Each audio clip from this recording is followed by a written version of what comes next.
So ఇప్పుడు YCP government ఎలా అనిపిస్తుందండి మీకు?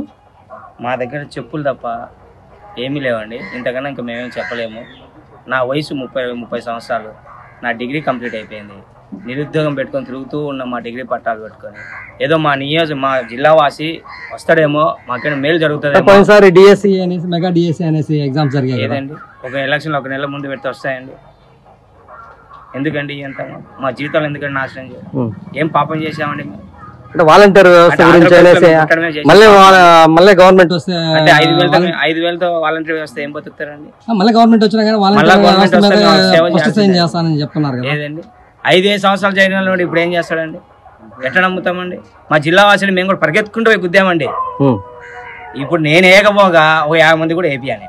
అది నా పరిస్థితి. ఏ గవర్నమెంట్ వస్తుంది అనుకుంటున్నారు? ఈసారి నేను ఎన్డీఏ కూటమి ఓటేయాలనుకుంటున్నాను. ఎన్డీఏ కూటమి నుంచి ఇప్పుడు ఎన్డీఏ కూటమి నుంచి ఇప్పుడు ఇక్కడ రోషన్ ఉన్నాడండి బీజేపీ నుంచి. ఖచ్చితంగా రోషన్ మేము గెలిపించుకుంటాం. అంటే రోషన్ గెలిపిస్తే ఆయన చేస్తారని నమ్ముతున్నారా? ఖచ్చితంగా అండి. ఆయన ఎందుకంటే ఆయన ఒక ఎంప్లాయీ, అన్ని బాధలు పడి వచ్చినాడు కాబట్టి ఖచ్చితంగా చేస్తాడని ఆశ మాకు. ఖచ్చితంగా చేస్తాడని కూడా మేము నమ్ముతున్నామండి.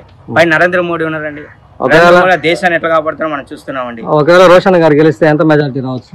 మేము అనుకోవడం అండి, రోషన్ గారు ఒక 60-70 వేల ఓట్ల మెజారిటీ వస్తాను.